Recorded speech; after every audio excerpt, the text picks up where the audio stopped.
Graça e paz, amado irmão. Nesta manhã nos encontramos no nosso devocional no livro do profeta Zacarias. Estamos no capítulo 4, abre então por favor sua Bíblia. O livro do profeta Zacarias no capítulo 4. Esse texto poderoso para as nossas vidas. Um livro de 2.500 anos, tão atual, né? Tão maravilhoso para mim e para você. O livro de Zacarias é um livro muito apocalíptico. Ele tem muitas visões, ele tem um chamado para a primeira vinda de Jesus, alguns elementos também da segunda vinda de Jesus. Enfim, ele tem esses elementos preditivos, né, que sugerem a ideia daquilo que está por vir, da necessidade do Messias. Então, vimos no capítulo 3 como num só dia, esse que é a pedra fundamental de todas as coisas, que é o nosso próprio Senhor Jesus. No único dia, Deus vai tirar da terra o pecado. Isso é a morte de Jesus e a ressurreição do nosso Senhor. E como Deus vai operar por meio da sua graça de maneira maravilhosa. Então, agora o que nós temos aqui é uma visão que se parece meio complicada, meio estranha. O texto sagrado mostra um candelabro, que é aquele castiçal, né, que é uma lamparina, né, que existia no templo, com 12 lâmpadazinhas em cima, né, velazinhas, que eram alimentadas pelo azeite. Então, colocava-se o pavio, enchia de azeite, aqueles recipientezinhos, acendia, aquilo ficava iluminado. E aquela luz jamais poderia ser apagada, nem de dia e nem de noite. Ok? Então, a ordem de Deus é que o castiçal sempre tivesse aceso, mostrando justamente que a iluminação da presença, da glória de Deus, da sua palavra, estava ali no templo e também sobre a nação de Israel, que sem Deus estamos em completas trevas. Essa é a ideia aí do castiçal. Só que esse castiçal, ele está sendo alimentado por 7 tubos, então cada tubinho é conectado a uma lâmpadazinha dessa, e tem um vaso que está derramando esse óleo de onde esses tubinhos estão conectados nesse vaso, e esse vaso é cheio por 2 oliveiras de um azeite dourado. Então uma imagem assim muito bonita, muito interessante, que você fica parado olhando. Quer dizer, da oliveira que vem esse azeite, né, o azeite de oliva, só que é um azeite especial, porque é um azeite dourado. O azeite de oliva, ele é meio esverdeado por causa da própria azeitona. Então, elas alimentam esse vaso que alimenta esses tubos que caem sobre os recipientezinhos onde as lamparinazinhas estão acesas, né? Onde há esse fogo aceso nesse castiçal. Então, diante disso, o profeta Zacarias diz: Senhor, o que significa isso? O anjo do Senhor pergunta para ele, e ele devolve: Senhor, eu não sei o que é isso. E o anjo pergunta para ele: o que é isso? Ele disse: não, eu não sei. Então, essa dependência de Zacarias, você vai ver isso em todas as visões dele, ele sempre está sendo perguntado: o que é isso? E ele disse: eu não sei. Algumas coisas são bem óbvias. Ele com certeza tinha pelo menos uma ideia do que seria, mas ele não quer trazer uma interpretação humana sobre aquilo. Ele não quer que seja meramente uma visão humana das coisas. Ele quer ouvir o que o próprio Deus tem a dizer daquilo. Ele quer entender qual é a perspectiva de Deus sobre aquilo, em todas as visões. E esse é um princípio muito bonito para a minha vida e para a sua vida.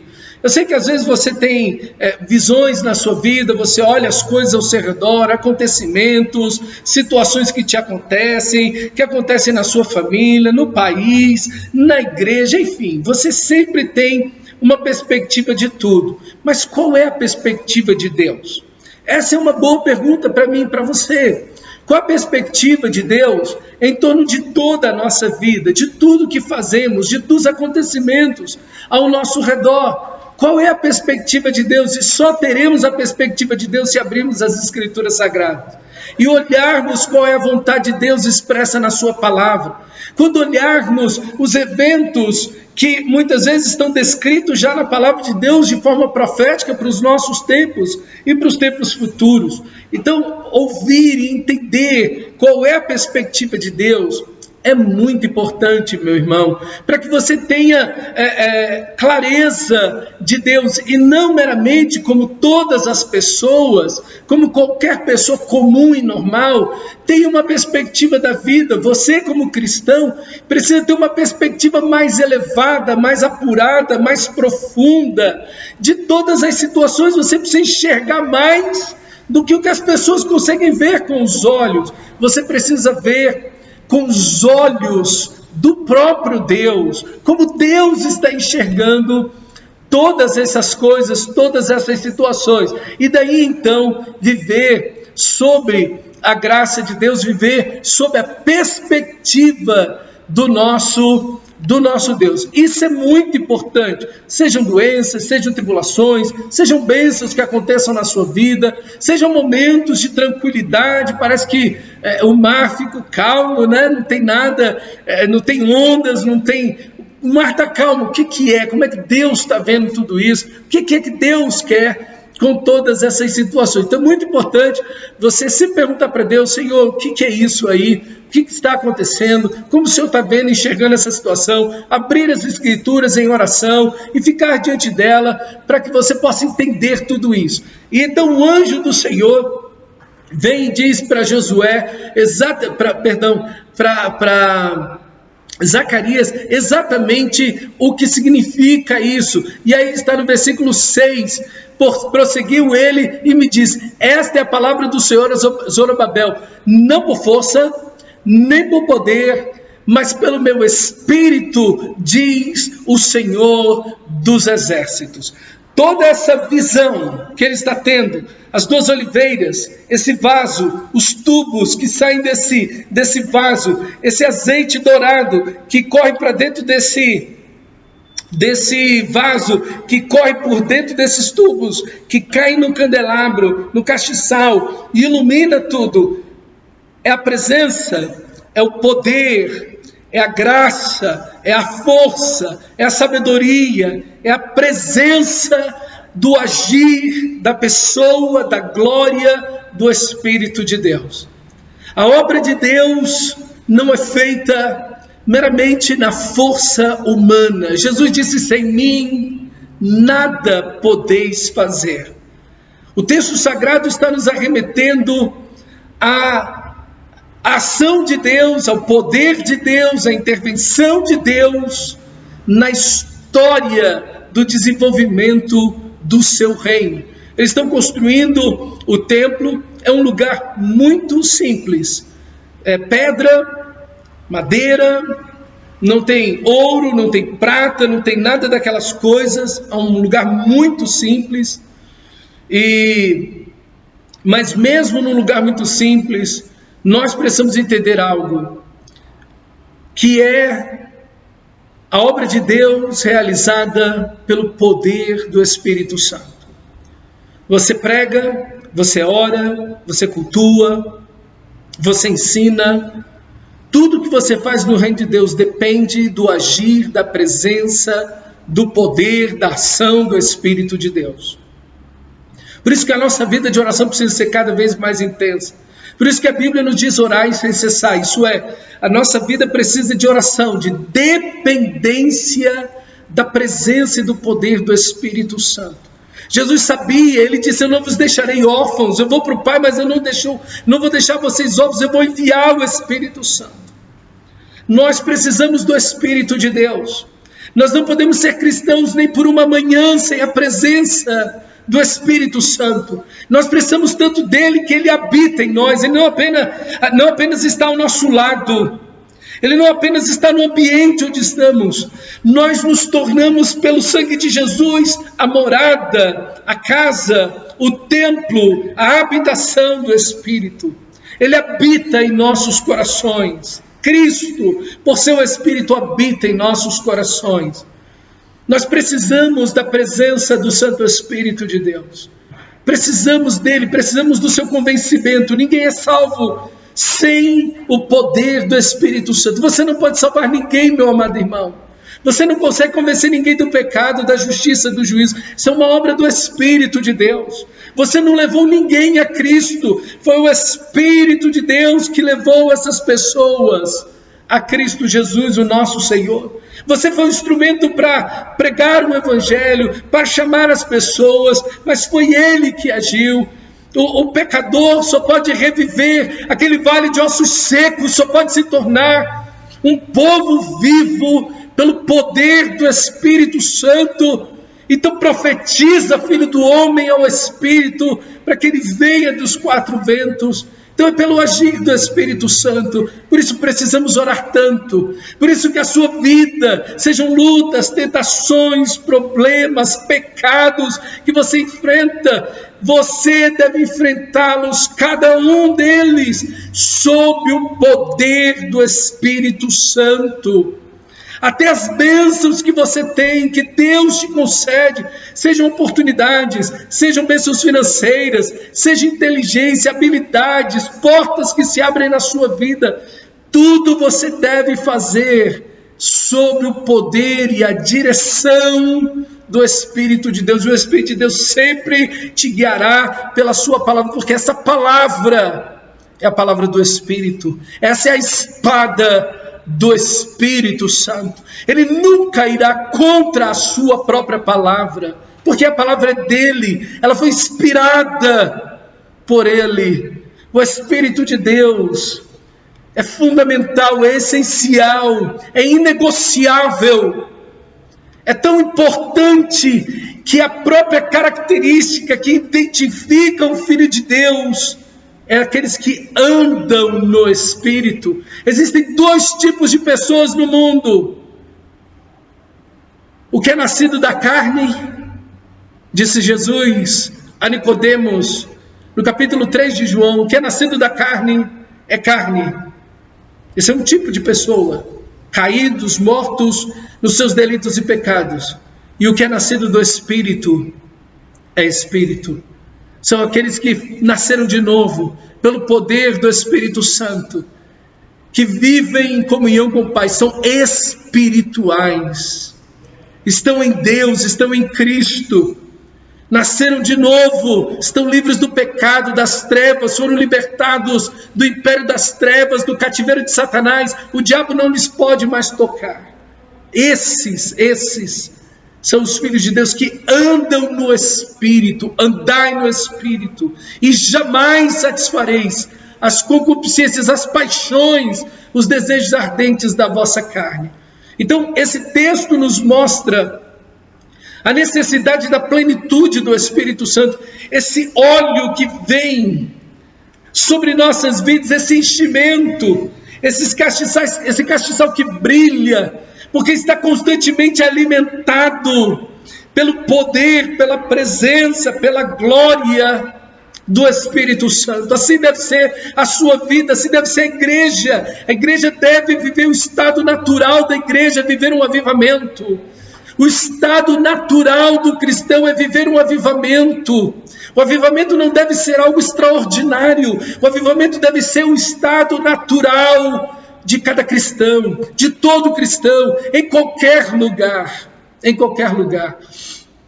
E diante daquele início tão pequeno, daquela situação tão simples, ali está o poder de Deus. Por isso que o texto sagrado, no versículo 10, vai dizer que aqueles que desprezam os humildes começos, esses devem se alegrar quando a presença de Deus e quando tudo isso estiver pronto. E naquele lugar tão simples, ali está o poder de Deus, o agir do Espírito Santo sobre toda aquela situação. O ser humano está cada vez mais voltado dos nossos dias Se naquela época já estava, imagina agora, para grandes estruturas, grandes espetáculos, muitas luzes, fumacinha, né? Muitos instrumentos, aquela coisa, aquele show de fato, né? Então as pessoas ali se arrepiam e sentem e se emocionam com aquelas coisas e querem ir para esses eventos extraordinários, esses mega eventos. Meu irmão, mas como cultuar a Deus num lugar tão simples, tão rejeitado, tão humilde, tão pequeno? É que de fato, meu irmão, a igreja sempre foi algo muito simples. A verdadeira igreja sempre foi algo muito simples. O culto é muito simples, a adoração é muito simples. É uma vida de pessoas simples, mas são poderosamente usadas por Deus. Não importa quão pequeno, quão limitado somos nós, e todos nós somos. A grande questão não são as nossas limitações, mas é esse fluir do Espírito de Deus contínuo alimentando as nossas vidas. Não olhe para o que você e eu somos. Olhe para a glória de Deus derramada sobre nós. Seja cheio do Espírito. Não vos embriagueis com vinho, no qual há dissolução e todo tipo de perversão, mas enchei-vos do Espírito. Que a sua vida possa estar cheia da glória de Deus. Que o castiçal do seu espírito, da sua alma, da sua vida, esteja sempre cheio do poder, não seu, mas desse óleo dourado da glória de Deus que vem sobre a sua vida. Que assim seja você alimentado pela palavra, dependente da oração, repleto de adoração, presente de coração nos cultos, numa vida devocional intensa, pregando o evangelho, compartilhando a fé, sendo instrumento de Deus, brilhando a luz da glória do Senhor por meio da sua vida, porque vós sois a luz do mundo e o sal da terra, disse Jesus, para os seus discípulos, que você e a lâmpada da sua vida, da sua alma jamais se apague, que você brilhe a glória de Deus, não um brilho pessoal, mas é um brilho que vem do alto, não é um brilho que nasce de si mesmo, de você mesmo, mas é um brilho que é alimentado pelo próprio Espírito, pela glória de Deus, pela presença de Deus na sua vida. Cultive uma vida de oração, de adoração, uma vida piedosa de leitura da palavra. Abra mão de tudo aquilo que vai entupir esse fluir de Deus na sua vida. O pecado entope esse fluir de Deus, dessa glória, dessa presença. Não entristeçais o Espírito Santo, não apagueis o Espírito Santo, diz Paulo em 1 Tessalonicenses capítulo 5, não apague o Espírito Santo de Deus na sua vida, meu irmão. Pelo contrário, que essa lâmpada esteja sempre acesa na sua alma, dependendo de Deus, porque não é por força nem por violência, mas pelo meu Espírito, diz o Senhor. Não é por força, por violência das suas palavras, das suas atitudes, do seu convencimento, da sua inteligência, que as pessoas vão ser salvas. Elas serão salvas pela ação poderosa do Espírito de Deus. Então dependa do Senhor, passe a orar pelas pessoas. Não fique dizendo que as pessoas são duras ou difíceis. Quem é que não sabe disso? Todos nós sabemos disso. E Deus muito mais. No lugar de você gastar seu tempo dizendo que as pessoas são duras, que é difícil, que é pesado, vá orar. Transforme tudo isso em oração. Transforme suas queixas em oração. Transforme seus lamentos numa busca viva pela presença de Deus. Seja no seu casamento, na educação dos seus filhos. Busque Deus. E busque Deus como família. Reúnam-se junto a Deus em oração, na leitura da palavra, adorando ao Senhor junto, cultuando ao Senhor, buscando ao Senhor, nos desafios pessoais, familiares. Como igreja, ore por esta igreja, ore pela igreja de Cristo, que precisa tanto da presença gloriosa de Deus, que você viva um avivamento, irmão, todos os dias, e todo dia, e o dia todo da sua vida, cheio do Espírito Santo, vivendo na glória e para a glória de Deus. Que esse azeite dourado que vem do próprio Espírito Santo esteja continuamente sobre a sua vida, para a glória dele. Que Deus te abençoe, meu amado irmão, em nome de Jesus.